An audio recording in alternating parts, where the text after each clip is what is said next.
In the vibrant tapestry of Ezekiel's scrolls, a curious anomaly emerges from the prophecy of ancient city of Tyre, penned around the 6th century BC.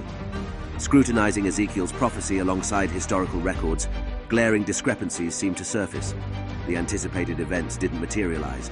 This sparks an inquiry. Was this a failed prophecy? Embarking on an expedition through scripture and historical archives, we delve into the mystery of this prophecy fulfillment. The book of Ezekiel, chapters 26 to 29, unveil a cosmic verdict upon Tyre by the God's hand. Ezekiel delivers a no-nonsense divine decree, forecasting Tyre's fall for arrogance and exploitation. Tyre's doom isn't mere coincidence, it's a cosmic reckoning for sins against the divine. In the prophecy's narrative, chapter 26 depicts Babylonian King Nebuchadnezzar's march against Tyre, heralding its doom. With vivid imagery, the prophecy portrays Tyre's trembling walls and Nebuchadnezzar's legions breaching defenses, pillaging the city, and spilling blood in its streets. Then in chapter 29, the plot thickens for Nebuchadnezzar following his campaign against Tyre. Expected rewards elude him, and instead, God designates Egypt as his prize. However, historical accounts contradict this as well. Nebuchadnezzar never conquered Egypt. This discrepancy challenges Ezekiel's prophecy, prompting a closer examination of its contents for clarity. The first point to grasp is that Ezekiel's prophecy isn't about Nebuchadnezzar alone. The prophecy spans 4 chapters with distinct focuses and time periods. The book itself dissects the prophecy into these segments for clarity. In part 1, God's authoritative declaration sets the stage for the impending calamities befalling Tyre. A succession of catastrophic events will reduce the city from a bustling hub to a barren wasteland, devoid of its former splendor. It then introduces Nebuchadnezzar into the narrative. He is depicted as the divine instrument of punishment. The prophecy outlines his actions and concludes with God addressing the city of Tyre. "I will bring you to a horrible end, and you will be no more. You will be sought, but you will never again be found," declares the sovereign Lord. Let's delve into the text and its context, unraveling the intricacies therein. While Nebuchadnezzar's forces did indeed wreak havoc, devastating mainland settlements as foretold, we must consider Tyre's insular layout. As an island stronghold, Tyre's defenses primarily faced maritime threats, greatly diminishing the impact of traditional land-based assaults.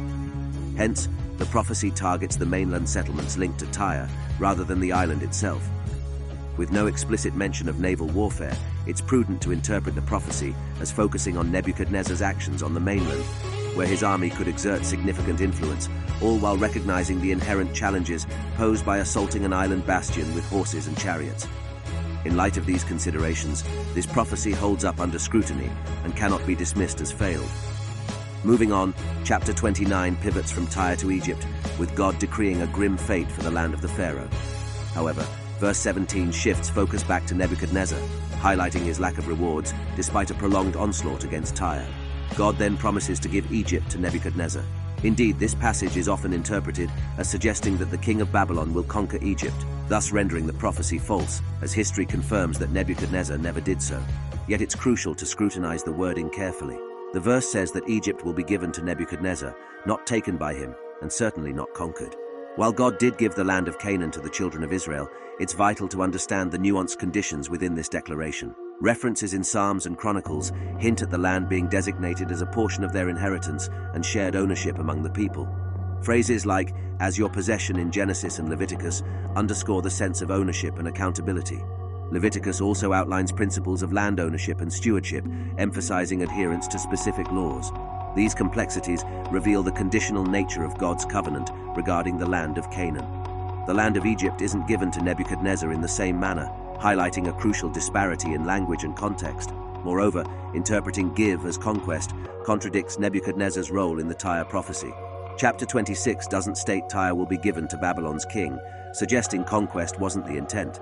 Careful reading of verse 29 reveals that Nebuchadnezzar is pledged to despoil Egypt and sees its riches as recompense for his army. This is corroborated historically by examining the reign of Amasis, the ruler of Egypt during Nebuchadnezzar's era.